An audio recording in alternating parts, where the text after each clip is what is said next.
कुछ लोग सोच रहे होंगे कि मास्टर पागल हो गया है। अभी से तो एग्जाम जो हमारा नीट का होगा वो 10 महीने है। 7 महीने क्यों लिख दिया है यहाँ पे? तो बच्चों, तुम्हें पता ही नहीं होता कि तुम्हारा सिलेक्शन इसीलिए नहीं होता क्योंकि तुम अभी से 10 मंथ का जोड़ के बैठे रहते हो। तुम्हारा सिलेक्शन नहीं होने का सबसे बड़ा रीजन ये है कि तुम्हें चाहिए तगड़े कॉलेज। तुम्हें चाहिए even AIIMS, Maulana Azad medical college, Lady Hardinge, King's George. Dreams तुम्हारे बड़े हैं, लेकिन तुम्हें यही नहीं पता चलता कि तुम अभी इस जुलाई में इंतजार कर रहे हो, लेकिन वो बच्चे जो 650 स्कोर किए हैं, उसका टारगेट है एम्स पहुंचना। वो दिन रात लगा हुआ है, वो दिन रात मेहनत कर रहा है क्योंकि एम्स पहुंचने के लिए 700 नहीं, 705 710 का इस बार भी जाएगा कट ऑफ। और ये कैसे अचीव कर पाओगे तुम? सिर्फ एक या जीरो गलती करके। अगर मैं एक गलती बॉटनी और एक गलती ज्योलॉजी का लेता हूं तो भी 350 स्कोर होगा।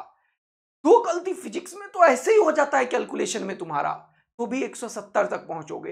दो गलती केमिस्ट्री में कभी भी हो सकता है, कोई इनऑर्गेनिक का रिएक्शन, ऑर्गेनिक का कुछ प्रोडक्ट भूल गया, कुछ भी हो जाएगा।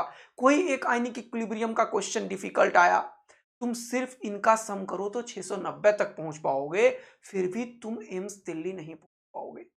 तो एम्स दिल्ली अगर तुम्हारा टारगेट है मेरे दोस्त, तो तुमसे एक्सपेक्टेड क्या है? Zero mistake. अब कुछ लोग सोच रहे होंगे कि सर पेपर टफ जाएगा तो हमारा कट ऑफ इस बार कम जाएगा। ये पहला भ्रम में जी रहे हो तुम। मैं तुम्हें बता दूं कि वो बच्चे जो 650 स्कोर किए हैं, उनका इस बार रैंक आया है लगभग 30,000 के आसपास। के लिख दिया तो तुम लोग दिक्कत में फंस जाओगे। लगभग 30,000 रैंक है 650 वाले का।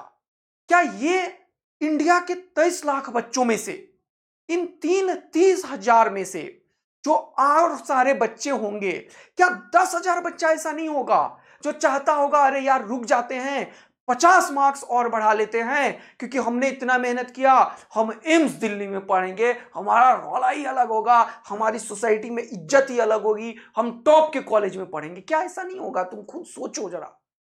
जबकि मुझे अभी देखने वाला बहुत सारा बच्चा ऐसा होगा जो 200 स्कोर किया होगा, 300 स्कोर किया होगा, 400 स्कोर किया होगा, 450, 500, 580, 600, 620, 630, 640, हर एक तरीके के बच्चे मुझे देख रहे होंगे।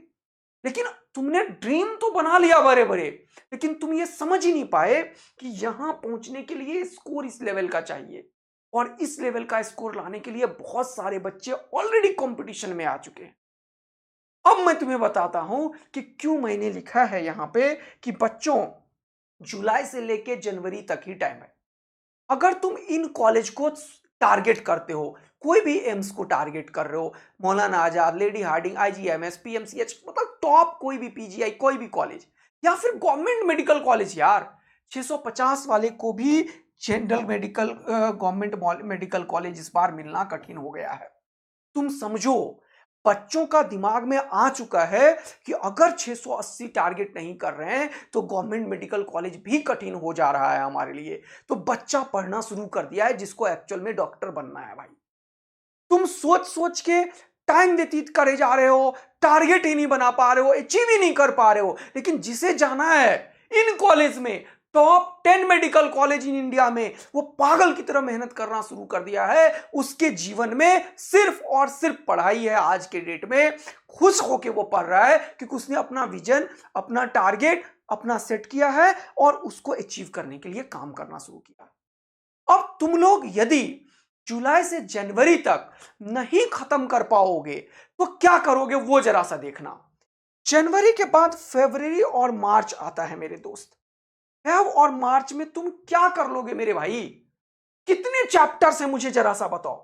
कितने चैप्टर्स हैं बॉटनी, ज्योलॉजी, फिजिक्स, केमिस्ट्री में? फिजिक्स का मैं लिख देता हूं 28 है, केमिस्ट्री का मैं पढ़ाने लगा तो 21 है, ये भी लगभग 20 के आसपास होगा, 20 के आसपास, एग्जैक्ट नहीं पता, प्लस माइनस 1 का एरर लिख देता हूं मैं इन दोनों में। अगर 20, 20, 40, 20, 60, 20, 80 और 8 और मानना 89, टोटल मान लो ओवरऑल 80-90 चैप्टर्स हैं।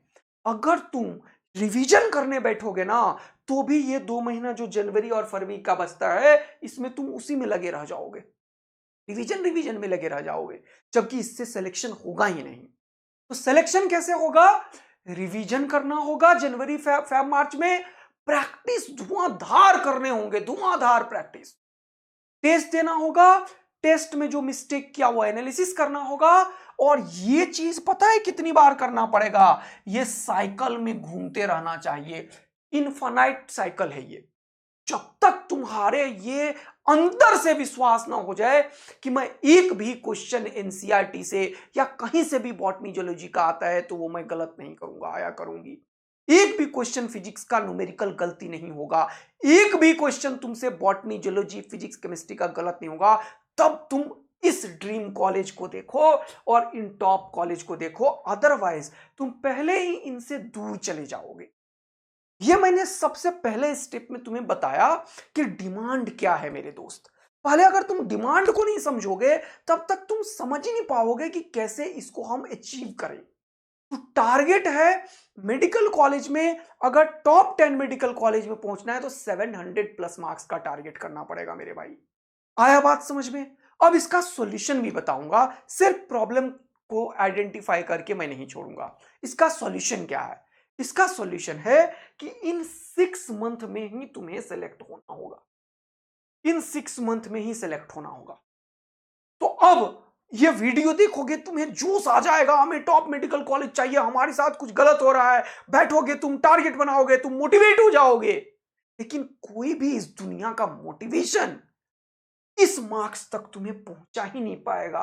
किसी भी मोटिवेशन का औकात ही नहीं है कि तुम्हें 700 प्लस तक पहुंचा दे। ये मोटिवेशन के बस के बात ही नहीं, नो मोटिवेशन। क्योंकि मोटिवेशन बहुत इंस्टेंटेनियस होता है। अभी वीडियो देख के एकदम आग लगने लगेगा तुम्हें जान लगा लोगे तुम, जबकि तुम 690 स्कोर करने में तुम्हें बुखार आ रहा है अभी के टाइम पे। सोचो, तुम्हें मैं बोलता हूं कि 8 hours 7 to 8 hours self study करो, तुम्हें बुखार आ जा रहा है, तुम कर ही नहीं पा रहे हो बेटा सेल्फ स्टडी 7 to 8 आवर्स। मैं तुम्हें बोल रहा हूं कि 4 to 5 आवर्स तुम वीडियो लेक्चर देखो, या फिर तुम ऑफलाइन में पढ़ रहे हो तो ऑफलाइन में पढ़ के 5 6 7 to 8 आवर्स सेल्फ स्टडी करो। तुमसे हो ही नहीं रहा है ये, फिर तुम कैसे 700 प्लस स्कोर कर पाओगे? अब एक सबसे बड़ा भ्रम और मिस्टेक तुम्हारे दिमाग से निकालना चाहता हूं। पहले तुम ये समझ लो कि अगर तुम ये सोच रहे हो कि नेक्स्ट ईयर थोड़ा कम मार्क्स में भी कॉलेज गवर्नमेंट मिल जाएगा तो पहला भूल कर रहे हो। देखो, एक डॉक्टर से एक्सपेक्टेशन ही यही होता है कि वो मिस्टेक नहीं करे, उससे बहुत सारा चीज मेमोराइज करना पड़ता है। मेरे बहुत सारे गवर्नमेंट मेडिकल कॉलेज में, एम्स में, मौलाना आजाद में और टॉप मेडिकल कॉलेज और गवर्नमेंट मेडिकल कॉलेज लगभग एम्स सारे के सारे में बच्चे हैं। उनसे मैं रिसेंटली बात किया, मैंने पूछा, बोला इतना मोटा मोटा किताब सर होता है और हमें याद रखना पड़ता है सर सब कुछ। एक डॉक्टर का कहीं दिमाग में उसे सब चीज याद रहे, अदरवाइज तुम पेशेंट कैसे ट्रीट करोगे? सोचो, वो एकदम से इमरजेंसी पेशेंट आया, अगर सब कुछ एकदम फ्लो में नहीं निकला तो तुम कर ही नहीं पाओगे। तो मेडिकल एग्जामिनेशन से एक्सपेक्टेशन ही वही है कि इंस्टेंटेनियस कोई भी चीज अगर आता है तो उसको तुम प्रॉपर तरीके से कर पाओ। तो वो मेमोरी का टेस्ट होगा ही होगा। इनऑर्गेनिक केमिस्ट्री के क्वेश्चन तुम्हें करने ही होंगे बेटा, ऑर्गेनिक तुम्हें एनसीईआरटी पूरा लाइन बाय लाइन पढ़ना ही होगा। बॉटनी जूलॉजी में 360 में 360 के लिए फाइट करना ही होगा। तो ये चीज तो तुम समझ लिए हो कि सर लगना तो पड़ेगा, अदरवाइज नहीं हो सकता है। फिर से 700 प्लस लाने वाले बच्चे 100-200 आ जाएंगे, फिर तुम ऐसे देखते रह जाओगे जैसे अभी देखे जा रहे हो। तुम डाउट में मत रहो, बच्चा मेहनत कर रहा है। अभी जिनको जाना है वो 650 से ऊपर वाले 30,000 बच्चे जो हैं, उनमें कम से कम 5-7 हजार बच्चा तो ऐसा ही होगा जो तुम्हारा मोटिवेट हो गया होगा अब तक। वो एम्स दिल्ली देख के फाइट मारना शुरू हो गया होगा। सोचो 5,000 में से अगर 1-2-3 हजार बच्चा भी वहां पे पहुंच गया तो एम्स का सारा सीट ही खत्म हो गया। भाई एम्स दिल्ली में कितने सीट हैं? 30-40 सीट नहीं है तुम्हारे पास। बात बात बात समझो तो क्या हालत होगा सर हमारा? हमें दिन रात मेहनत करना पड़ेगा। पहला चीज, मोटिवेशन अंदर से आएगा, वो तुम नहीं ला पाओगे तो तुम्हें कंसिस्टेंसी एक इलाज है जिससे तुम्हारा सिलेक्शन होगा। अब जब तुम कंसिस्टेंस रहोगे तो इसका फायदा क्या होगा? देखो, कंसिस्टेंसी वर्सेस टाइम का एक बहुत बड़ा ग्राफ है। मैं एक बुक पढ़ रहा हूं, तुम लोग को अगर चाहिए 2-3 बहुत इंपॉर्टेंट एनालिसिस बताता हूं मैं। देखो, जब भी तुम कोई भी चीज लगातार करते हो, तुम मेहनत करना शुरू करते हो तो तुम सोचते हो कि तुम्हें कोई रिजल्ट मिले, तुरंत से रिजल्ट मिलना शुरू हो जाए। और तुम टाइम के बेसिस पे तुमने वर्क करना शुरू किया। तो तुम आज अगर 10 घंटा पढ़ना शुरू कर देते हो तो तुम सोचते हो कि मेरे जीवन का ग्राफ कुछ स्ट्रेट लाइन ऐसा होगा, मैं मेहनत जितना कर रहा हूं उतना ही मुझे आउटपुट मिलना चाहिए। ये होता ही नहीं है एक्चुअल में। तुम जितना मेहनत कर रहे हो उतना ही होना चाहिए, लेकिन ये होता ही नहीं है। ये ग्राफ कभी जीवन में अचीव नहीं होता है, स्ट्रेट लाइन वाला ग्राफ। हटाओ इसको, दोबारा से बना देता हूं। तो क्या होता है वो देखना, तुम्हें मजा आ जाएगा अभी। तो जो लोग लगातार मेहनत करते हैं वो सोचते हैं ये हो, लेकिन इससे भी बड़ा मिरेकल होता है, लेकिन वो शुरुआत में नहीं होता। जब तुम स्टार्टिंग में 8-10 घंटा पढ़ने लगते हो तो ये जो चीज मैं बता रहा हूं ग्राफ, वो कुछ इस तरीके से होता है। तुम एफर्ट दे रहे होते हो लेकिन आउटपुट आ ही नहीं रहा होता है, आउटपुट आ ही नहीं रहा होता, आउटपुट आ ही नहीं रहा होता, आउटपुट आ ही नहीं रहा होता, आउटपुट आ ही नहीं रहा होता। फिर थोड़ी दिन के बाद थोड़ा सा आउटपुट दिखता है, लेकिन तुम एक्सपेक्ट कर रहे थे ये आधा बच्चा यहीं खत्म हो जाता। और तुम्हारा दिमाग भी तुम्हारे साथ खेलना शुरू करता है कि तेरा सिलेक्शन नहीं हो रहा है, क्यों फाइट कर रहा है, तुम्हारे तो 500 आ रहे हैं, क्यों फाइट कर रहा है, तुम्हारे तो 600 आ रहे हैं, तुम कैसे 700 करोगे। तो ये दिमाग को बेवकूफ बनाओ पहले, ये दिमाग तुम्हें बेवकूफ बना रहा होता है। तो ये जो ग्राफ होता है ना, वो बस यहां तक दिक्कत करता है मेरे दोस्त। और इसके बाद ये ग्राफ इस स्ट्रेट लाइन को ऐसे बीट करता है ना कि तुम सोच भी नहीं पाओगे कि भाई साहब ये क्या हो गया। यहां से मिरेकल स्टार्ट, लेकिन यहां तक बच्चा टिक ही नहीं पाता है, यहां तक लगातार मेहनत बच्चा कर ही नहीं पाता है। फिर तुम्हारा एक्सपेक्टेशन ये 700 नहीं बेटा, ये 720 वाले पे पहुंच जाता है। फिर तुम जो स्ट्रेट लाइन सोच रहे थे वो तुम्हारा स्ट्रेट लाइन से कहीं ऊपर एक्सपोनेंशियल में निकल जाता है। लेकिन हम में क्या दिक्कत है कि हम कंसिस्टेंट हैं ही नहीं, कंसिस्टेंट हैं ही नहीं। और कंसिस्टेंस नहीं है, उसके चक्कर में हम इधर ही खत्म हो जाते हैं, हम इस दिन को देख ही नहीं पाते। तो मेरा बात समझो, तुम्हें ये दिन देखना है मेरे दोस्त, तो तुम लगाओ अपने एफर्ट को और लगातार मेहनत बढ़ा दो। 6 to 7 आवर्स सेल्फ स्टडी करना है सर हमें, 5 से 6 घंटे कोचिंग या जो भी रिकॉर्डिंग वीडियो या कुछ भी करना है सर। अब प्रॉब्लम क्या आता है, जब तुम कंसिस्टेंट रहने लगते हो तो तुम गलत डायरेक्शन में उल्टा सीधा चीज पढ़ने लगते हो। ये सबसे इंपॉर्टेंट बात है कि तुम्हें टारगेट बनाना है कि भैया मुझे इस जगह पे अचीव होना है, मुझे इस ग्राफ को फॉलो करते हुए, समझना बात को, मुझे एम्स, मौलाना आजाद, टॉप 10 मेडिकल कॉलेज जाना है। तुम्हारे ये चैप्टर्स हैं। अब देखो बॉटनी जूलॉजी में बेटा एनसीईआरटी पढ़ते रहते हो तुम लोग, लेकिन इससे काम नहीं होगा। पढ़ना बुक एनसीईआरटी ही है, लेकिन इसका जो क्वेश्चन प्रैक्टिस है ये जब तक नहीं करोगे तब तक तुम भैया फंस जाओगे, बहुत बुरे तरीके से फंस जाओगे। इसका जो एग्जाम्पलर है उसका भी क्वेश्चन तुम पूरा का पूरा कर लो। फिजिक्स की दुनिया और केमिस्ट्री की दुनिया सिर्फ प्रैक्टिस प्रैक्टिस प्रैक्टिस। तुम लोग सोचते हो कि फिजिक्स हम सारा पढ़ लिए सर और सब कुछ कर लिए, हमसे नहीं होता, क्योंकि बेटा इसके लिए पूरा का पूरा क्वेश्चन करने के लिए प्रैक्टिस धुआंधार चाहिए होता है, फोड़ू प्रैक्टिस चाहिए होता है। तो प्रैक्टिस करो, और अभी के अभी ये जो PYQ है 30 to 34 ईयर्स का, इसका एक एक क्वेश्चन को कॉन्सेप्ट वाइज याद रखना, मेरा लाइन कॉन्सेप्ट वाइज तैयार करो, रट्टा मत मारो। इसका कॉन्सेप्ट की क्लैरिटी लिंक होनी चाहिए, ट्रिक ट्रुक पे ज्यादा अभी मत जाओ। ट्रिक ट्रुक साथ साथ पैरेलल में चलेगा, लेकिन कॉन्सेप्ट अगर बिल्ड करोगे, स्ट्रॉन्ग करोगे, तभी इन कॉलेज के बारे में सोचो। क्योंकि जब हाई प्रेशर होता है ना तो कोई ट्रिक काम नहीं करता। तुम देखना बहुत सारे टीचर जब क्वेश्चन सॉल्व कर रहे होते हैं नीट के एग्जाम के बाद, वो कोई ट्रिक बहुत रेयर ही यूज करता है, वो सॉल्यूशन के टाइम पे उसका दिमाग ही नहीं काम कर रहा है भाई। तो ट्रिक सेट ऑफ रूल्स पे ही काम करता है, सेट ऑफ फ्रेम्ड क्वेश्चन पे ही काम करता है। तो तुम्हें कंसिस्टेंट रहना है, कॉन्सेप्ट वाइज पढ़ना है। एनसीईआरटी को इतनी बार पढ़ लो, कोई लिमिट ही मत रखो, कम से कम 10 15 20 बार एनसीईआरटी का लाइन बाय लाइन पढ़ो।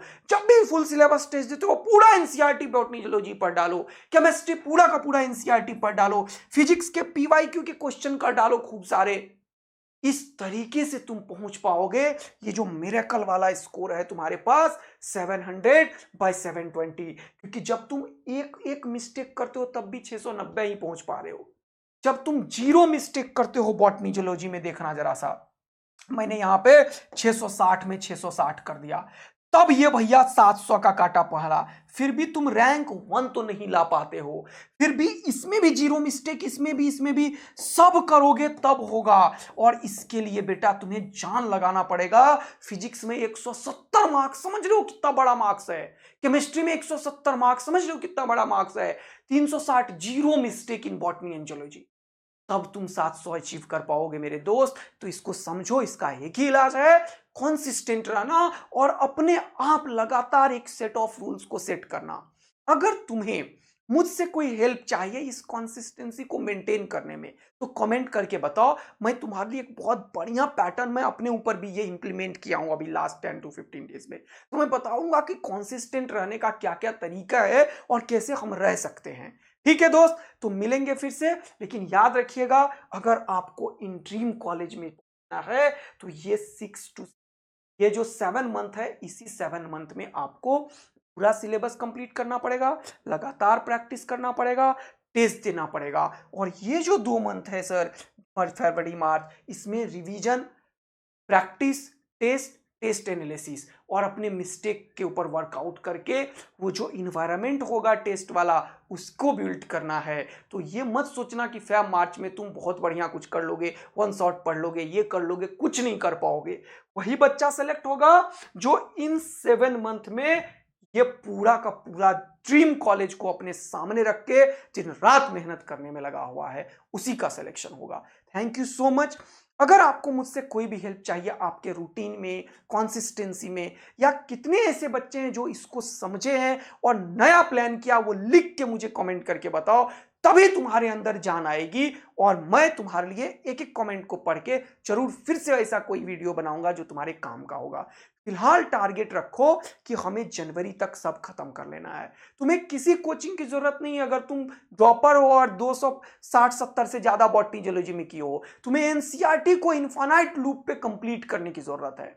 तुम्हें सारा फिजिक्स का फॉर्मूला सीट बनाने का जरूरत है। तुम्हें प्रैक्टिस फिजिक्स और केमिस्ट्री में धुआंधार करने का जरूरत है। यहाँ पे एनसीईआरटी में ऑर्गेनिक और इनऑर्गेनिक का एक एक लाइन पढ़ने की जरूरत है। ये सब करोगे तब ये ड्रीम कॉलेज जरूर तुम्हारा होगा बेटा। Thank you, love you, bye.